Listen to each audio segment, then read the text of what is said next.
Actualidad Sindical entrevista a Carlos Romero con motivo de la celebración del cuarto Comité Confederal. Carlos, hace precisamente 7 meses nos decías que 2016 será el año clave para la UGT, pero que 2015 será el año clave para los cambios que se van a producir en el 2016. Precisamente el cuarto comité ha aprobado la convocatoria del 42 Congreso y el calendario del proceso congresual. Pero sin embargo, va más allá esta aprobación. ¿Qué significa lo que ha aprobado el cuarto comité en cuanto al proceso congresual? Sí, efectivamente, el año 2016 será el de la ejecución de los cambios, pero las decisiones había que tomarlas en el 2015 y así está siendo. Estamos tomando las decisiones que provocarán cambios importantes en nuestra confederación para ejecutarlos en el 2016. El Comité Confederal lo que ha hecho ha sido analizar la evolución de los trabajos que las distintas comisiones que se habían creado han venido realizando durante estos meses, y en ese sentido hay un primer informe de la Comisión de Reasignación de Sectores, un informe no concluido, un informe no completo, pero que sí ha sido capaz de desarrollar lo que llamamos el modelo sectorial que se va a aplicar en nuestra confederación a partir del 42 Congreso. Ese informe ha sido valorado por el Comité Confederal y finalmente ha sido aprobado por una amplia mayoría que en todo caso refleja también las discrepancias internas que en el seno de la propia comisión se han producido durante estos meses de trabajo.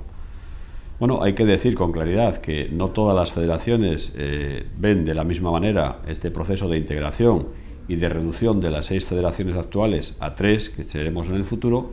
No todos lo ven igual y no todos los modelos sectoriales que cada uno de nosotros puede pensar que es el ideal, no todos tenemos el mismo. Pero es verdad que, dicho esto, y dichas que las discrepancias han sido puestas de manifiesto en el seno de la comisión y también en el Comité Confederal, no es menos cierto que hay que decir que más de un 80%, un 87% del Comité Confederal respalda el trabajo, el dictamen que la comisión de forma mayoritaria ha trasladado al Comité Confederal. Luego podemos decir que estamos frente a un modelo, frente a un proceso de cambios importantes en nuestro sindicato que cuentan con un aval y con un respaldo importantísimo, amplísimo del conjunto de la Confederación. ¿En qué se van a introducir esos cambios, esos criterios y qué van a suponer para el conjunto del sindicato?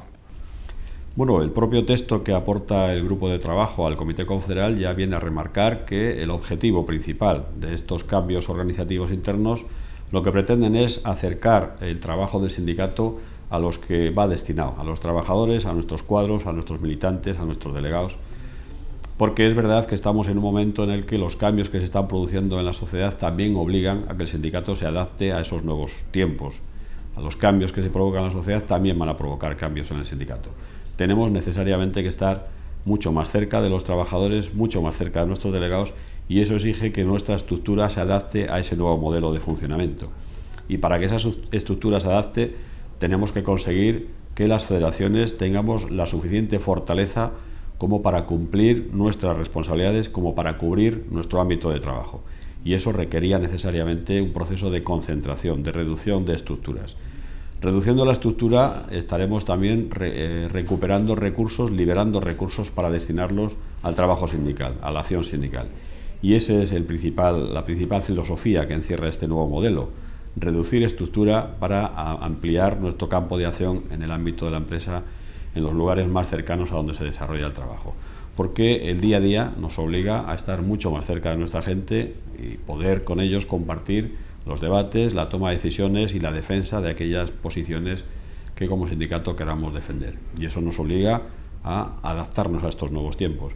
Yo creo que ese es el principal mensaje, el principal motivo de esta reestructuración, que tampoco podemos obviar el coste económico que se va a producir, el ahorro de coste económico que se va a producir con esta nueva reestructuración. En un momento en el que la afiliación cae en nuestros sectores, en nuestra confederación, es importante también que seamos capaces de ajustar nuestro presupuesto de ingresos y gastos, y la reducción de estructura llevará implícitamente también una reducción de costes que son imprescindibles abordar para que el futuro del sindicato no esté comprometido por la situación económica. ¿Qué ocurriría si no se hiciera esta modernización que nos comentas? Bueno, yo tengo que pensar que esto se va a hacer, porque así lo dice la inmensa mayoría de la organización, pero en el supuesto de que hubiese cualquier problema que finalmente impidiese hacerlo, creo que sería un paso atrás muy importante en cuanto a asegurarnos que el futuro del sindicato, primero, se va a hacer en condiciones de llegar a nuestra gente y, por tanto, de ofrecer mejor servicio, y segundo, que desde el punto de vista económico sea viable nuestro sindicato sin este proceso. Yo creo que las dos situaciones aconsejan, los dos objetivos aconsejan que el proceso se haga, y finalmente creo que así será, se va a hacer, porque de otra forma el futuro del sindicato podría estar en entredicho. ¿Qué pasos y qué plazos tenemos ahora por delante? Porque el comité da un pistoletazo de salida ahora con la aprobación de estos criterios, pero todo el proceso congresual que tenemos por delante contemplará unos pasos y unos plazos a realizar. Sí, el Comité Confederal ha supuesto el pistoletazo de salida a todo un proceso congresual amplio, complejo, con muchísimo contenido que vamos a tener que abordar en este periodo de tiempo de aquí al 9 de marzo. Queda pendiente todavía, y la Comisión de Reagrupamiento Sectorial va a seguir trabajando, queda pendiente por definir la reasignación sectorial y finalmente los plazos para ejecutar esa reasignación sectorial. El Comité Confederal lo que ha hecho ha sido poner una fecha límite a los procesos de integración de federaciones. Dice el Comité Confederal que ese plazo deberá estar terminado como fecha límite el 22 de mayo del 2016. Pero en ningún caso queda cerrada todavía la posibilidad de que esos congresos de integración de federaciones pudieran hacerse incluso antes del Congreso Confederal. Será en todo caso la Comisión de Reagrupamiento Sectorial la que, una vez definido la reasignación de sectores, le ponga plazos a la ejecución de esa reasignación y de ese nuevo modelo sectorial que ya se ha aprobado. Luego, por parte de lo que es el proceso de las federaciones, los plazos van a estar ahí. En cualquier caso, tendremos que hacer, y esta es una de las conclusiones que también se pueden extraer de este Congreso, de este Comité Confederal, tendremos que hacer al menos 2 congresos durante la celebración del Congreso Confederal. Desde luego, uno antes, uno previo, aunque solo fuera para elegir la delegación que asista a ese Congreso Confederal. Delegación que en este caso va a ser delegación de MCA y del resto de las 5 federaciones, porque el Comité Confederal convoca a un congreso convocando a las organizaciones hoy existentes, y hoy existen 6 federaciones.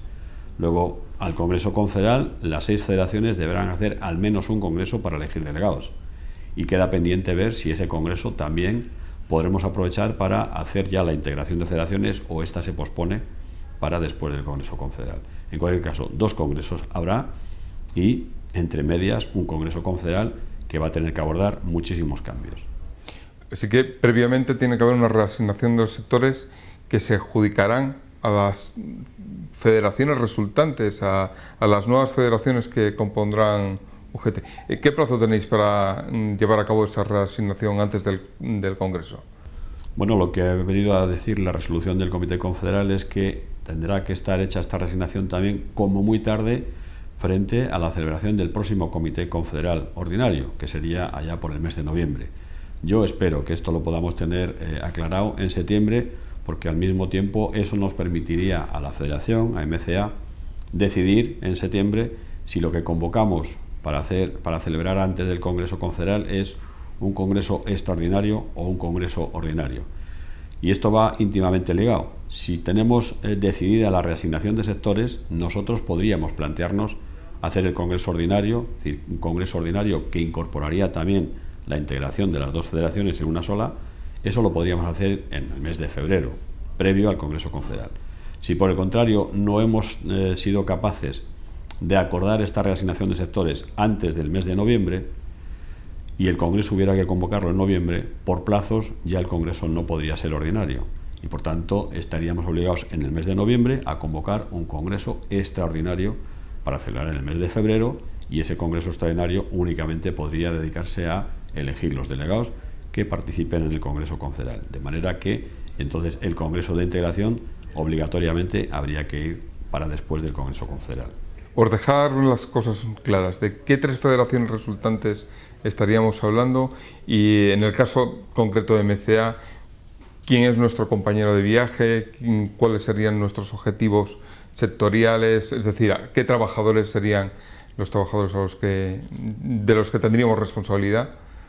Bueno, el informe de la Comisión de Reagrupamiento Sectorial plantea que ha despejado la incógnita que quedaba abierta como consecuencia de las resoluciones del 41 Congreso, que hablaba de crear 3 o 4 federaciones. El dictamen que sale de esta comisión y que respalda el Comité Confederal es que vamos a 3 federaciones. 3 federaciones que agruparán cada una de ellas, la Federación A agrupará a los trabajadores del sector público, y en esa federación se integrarán las actuales Federación de Servicios Públicos y de la Enseñanza, la Federación B, que agrupará a los trabajadores de los servicios privados, y en esa federación se integrarán la actual SMC y la actual FES, y una tercera federación, la Federación C, que sería la Federación de Industria, que agruparía a los actuales sectores de MCA y FITAC. Y el Comité Confederal lo que ha aprobado es que a partir de la fecha de celebración se deben iniciar los contactos bilaterales entre estas federaciones llamadas a integrarse en 3 nuevas federaciones.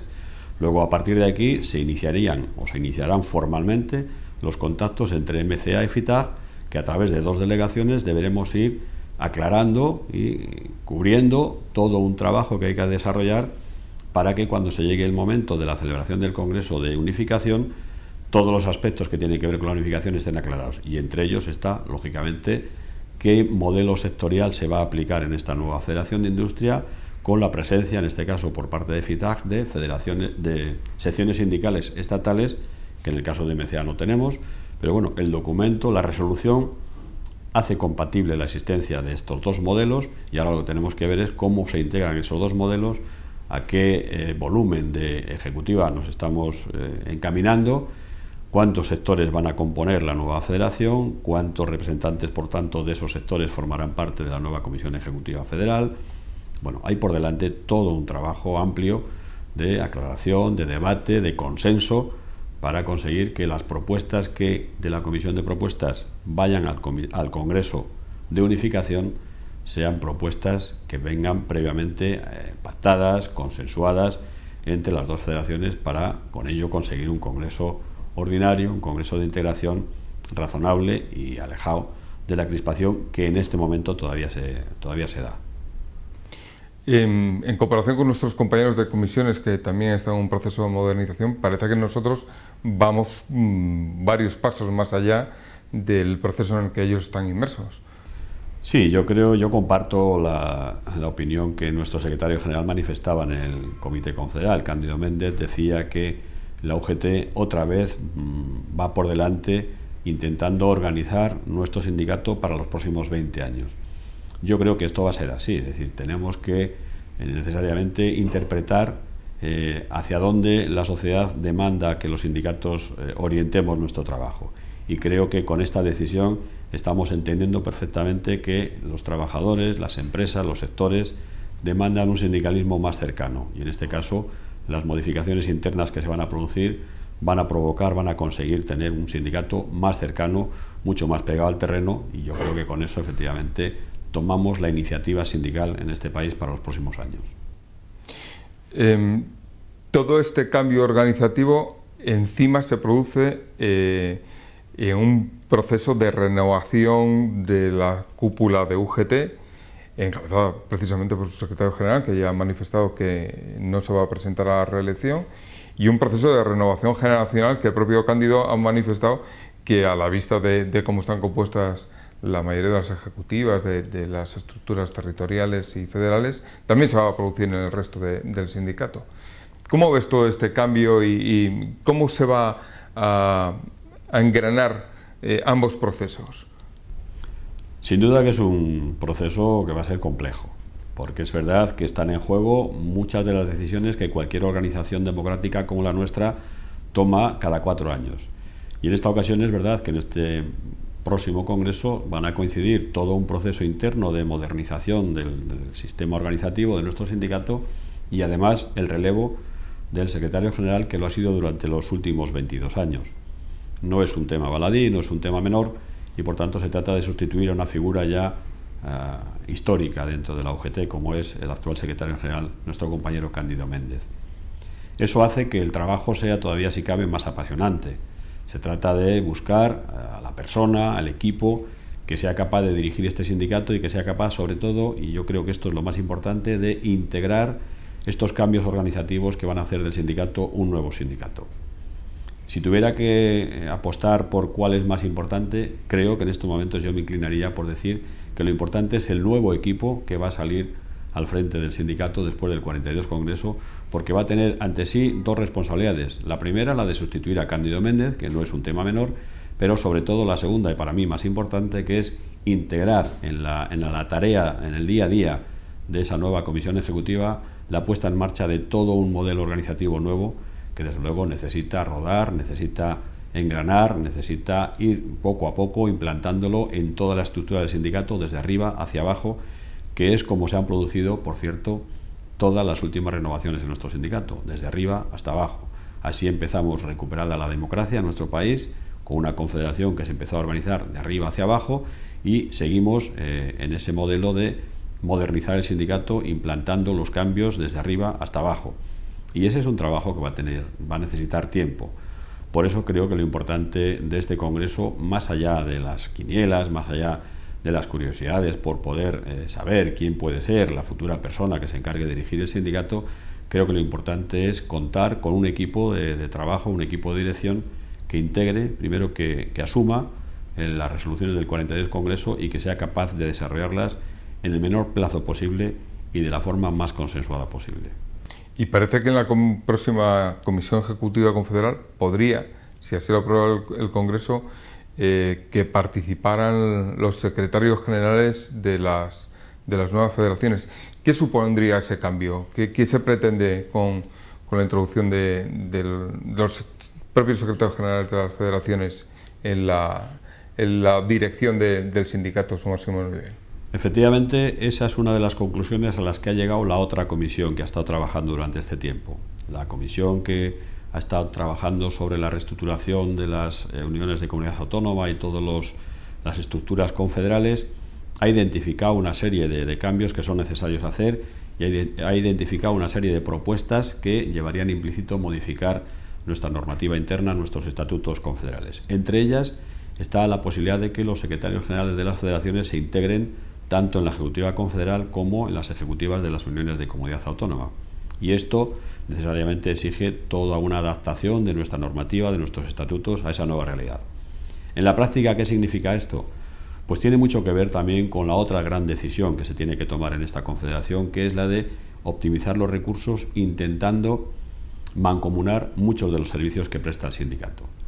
Y en un modelo de organización confederal como la nuestra, con tres federaciones, con tres grandes federaciones, parece que buscar el consenso entre tres federaciones deberá ser necesariamente más sencillo que lo ha sido hasta ahora con 6 o con 7, que hemos estado viviendo en los últimos años.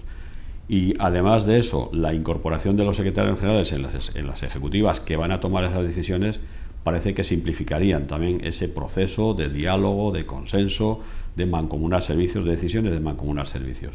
Son, yo creo, las dos grandes apuestas que hace el sindicato para el futuro, la de adaptar la estructura y adaptarla a la realidad de nuestra sociedad, de nuestros trabajadores, y la interna en la medida de que la incorporación de los secretarios generales debe facilitar el consenso interno en la toma de decisiones. Y eso nos tiene que permitir mancomunar servicios y con ello conseguir una eficiencia económica que de otra forma es absolutamente imprescindible. Yo creo que la presencia de los secretarios generales tiene esa doble vertiente. Incorpora a la toma de decisiones a las federaciones y además hace más fácil la decisión de mancomunar servicios.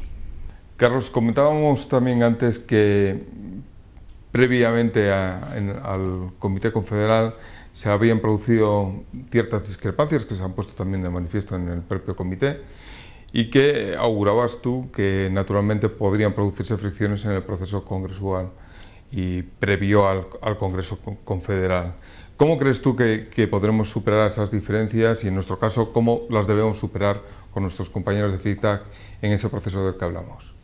Sí, pues con dos ingredientes que son los que hacen una buena receta, ¿no? Altura de miras, primero, velar por el interés del sindicato, olvidarse de los problemas personales y luego pues mucho diálogo, mucha capacidad de diálogo sincero, diálogo franco, que tenga como objetivo eso, el futuro del sindicato, lo que sea mejor para el sindicato independientemente de cómo nos afecte a cada una de las personas que hoy estamos al frente de las organizaciones. Creo que ese es un trabajo importante, es un trabajo necesario, es un trabajo imprescindible de hacer, y yo creo que al final estaremos de acuerdo en conseguirlo, porque entiendo que hasta ahora estábamos en la fase de que cada uno aporta sus ideas, sus propuestas, defiende aquello que cree que es mejor, pero en una organización democrática como la que estamos, una vez que se han tomado decisiones, las decisiones nos afectan a todos y vienen avaladas por la mayoría. Y esto es lo que ha ocurrido con el Comité Confederal. Ya ha tomado una decisión, se ha definido ya cuál es el modelo sectorial, se ha definido que vamos a 3 federaciones, se han definido unos calendarios que tienen plazos máximos, y ahora lo que tenemos que hacer es, respetando eso, intentar ponernos de acuerdo para implementarlo. Y se deben iniciar, como decía la propia resolución del Comité Confederal, los contactos bilaterales. Ya está aprobado y, por tanto, ahora tenemos que ponernos a trabajar. Habrá que poner en marcha 2 comisiones de trabajo, o una comisión de trabajo integrada por compañeros de FITAG y compañeros de MCA, que vayamos definiendo y delimitando cuál va a ser, cómo se va a implantar en la futura nueva federación este modelo sectorial que se ha aprobado, porque tiene muchísimas cosas por aclarar. Si el modelo que se ha aprobado lo vamos a desarrollar, en el sentido de hacer compatibles las secciones sindicales estatales que hoy conviven en FITAG, pero en MCA no, si los sectores que vamos a tener a futuro son los mismos o son otros, que vamos a intentar ir integrando, una parte de FITAG y otra parte de MCA, nuestro propio modelo, el tamaño de la ejecutiva, es decir, hay muchísimas cosas que tenemos que aclarar, y todo eso hay que hacerlo desde la base del diálogo, de la negociación, del consenso, desde luego por el bien del sindicato. Y yo no tengo la menor duda de que a partir del día que empecemos a trabajar de esto, las posiciones que hemos venido defendiendo unos y otros hasta el Comité Confederal habrán quedado superadas por el propio comité, y a partir de aquí tenemos que trabajar en conjunto y en común. No me imagino un congreso de integración de las 2 federaciones en la que las 2 delegaciones que participen vayan con posiciones diferentes. No me lo imagino, no me lo quiero imaginar. No sería bueno para el sindicato, y yo espero que esto no ocurra. Hay quinielas ya en los medios de comunicación sobre las personas que podrían dirigir el sindicato en el futuro. ¿MCA tiene sus apuestas o aún es pronto para abrir ese debate, a tu juicio? Sí, yo creo que los tiempos de la prensa y del sindicato son diferentes. Yo entiendo a los medios de comunicación que tienen como objetivo dar noticias, y en este momento puede tener mucho interés una noticia que nos despeje cuál es el futuro del próximo secretario o secretaria general de la UGT. Desde el punto de vista informativo entiendo el interés. Los tiempos en el sindicato creo que tienen otro ritmo, y en este caso tenemos que ser capaces primero de ir definiendo nuestro propio modelo, la reestructuración interna que hay que hacer, los cambios organizativos que se deben producir, y en todo caso la figura de la persona que dirige el sindicato, en este sentido, insisto, me parece absolutamente secundario. En cualquiera de los casos creo que es pronto para hablar de eso, y no me gustaría además que se mezclen los 2 procesos. Son diferentes y cada uno tiene su tiempo. En este momento el Comité Confederal ha mandatado a la organización a que trabaje en el proceso de definir mejor el modelo sectorial que se ha aprobado, intentar aclarar entre las federaciones que tienden a unificarse cuál va a ser su propio modelo y su tamaño y su perímetro. Y cuando todo eso esté aclarado y esté definido, entonces será el momento de empezar a hablar de la Confederación y del Congreso Confederal. Creo que los tiempos son diferentes y hay que darle a cada uno el tiempo que necesita. Sinceramente, en el tema del futuro de la dirección del sindicato, creo que es pronto para empezar a hablar de ello, y desde luego nosotros, desde MCA, al menos Carlos Romero en este caso, no va a tomar ninguna posición, no va a definir ninguna de las apuestas a las que podríamos hacer frente hasta que no llegue el momento, y ese momento todavía no ha llegado. Y el Comité Confederal realiza todo este trabajo precisamente en un contexto donde unos días antes se celebran unas elecciones autonómicas y municipales con unos resultados por lo menos llamativos, ¿no? ¿Cómo valoras esos resultados y qué conclusiones consideras que habría que extraer de ellos? Bueno, yo creo que el análisis que hizo el secretario general estaba acertado, ¿no? Estamos frente a unos tiempos nuevos de cambio también en lo político, y yo creo que los resultados de las elecciones autonómicas y municipales que se han celebrado el día 25 no dejan de ser el anticipo de lo que van a ser unas próximas elecciones generales. Y en ese anticipo de un escenario con carácter general que dibuje las elecciones generales, pues yo creo que estamos en un escenario en el que va a haber 4 partidos políticos al menos que van a tener mucha relevancia. 4 partidos políticos que van a obligar, para poder conseguir la gobernabilidad, van a obligar a muchos procesos de debate, de diálogo, de consenso, de negociación y de acuerdo. Y yo creo que ese es un tiempo nuevo para la política, acostumbrada en los últimos años a sufrir gobiernos con mayorías absolutas que en muchos de los casos han sido absolutamente insensibles a la demanda de una parte de la sociedad que no estaba reflejada en esas mayorías absolutas. Creo que ese tiempo se ha terminado y vivimos o vamos a vivir esos momentos nuevos en los que se nos va a obligar, se nos va a exigir de esa capacidad de diálogo, que en el caso de los sindicatos es forma parte de nuestra señal de identidad, es lo que sabemos hacer. Nuestro trabajo consiste en eso, en dialogar, en negociar, en llegar a acuerdos, en muchos casos con las patronales, en otros con los gobiernos. Bueno, creo que nosotros estamos en condiciones de abordar ese futuro, pero también para ese futuro de diálogo y de negociación es necesario que el sindicato haya sido capaz primero de adaptar sus estructuras, y creo que los dos tiempos aquí sí que van íntimamente ligados. Pero desde el punto de vista político creo que se avecinan tiempos apasionantes, tiempos nuevos, en los que el acuerdo, la negociación, el diálogo van a ser señas de identidad imprescindibles para poder gobernar este país. ¿Y la política del gobierno debería introducir cambios a la vista de los resultados? El principal cambio que yo creo que debiera producirse sería el de la dimisión del presidente del gobierno, si fuera sensible a la opinión que en otros momentos ha tenido de la gente, de la calle, como él denomina. Si fuera sensible a eso, tendría que dimitir, porque creo que el Partido Popular tiene que entender el resultado de estas elecciones sindicales como una desaprobación de su política en general. No solo la política municipal, no solo la política autonómica, su política en general creo que ha sido derrotada en estas elecciones sindicales. Si no lo hace, al menos debería tener la sensibilidad para entender que este tránsito temporal que va desde las elecciones autonómicas hasta las generales tiene que ser el tránsito menor posible en el tiempo. Y eso exigiría de un gobierno, de un gobernante, la lucidez suficiente como para darse cuenta que hay que anticipar las elecciones generales. Anticiparlas todo lo posible, porque no se puede someter a la ciudadanía a mucho tiempo de dudas sobre el futuro político que le espera a este país.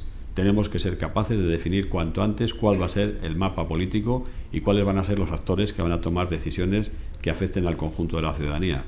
Esta incertidumbre no es buena, no es buena para la economía, no es buena para la sociedad, no es buena tampoco para la política, y yo creo que este país está necesitado de política con mayúsculas, y esa solo se puede conseguir cuando el tablero esté perfectamente clarificado. En estos momentos todo ello es un lío, y de los líos no se sacan cosas buenas.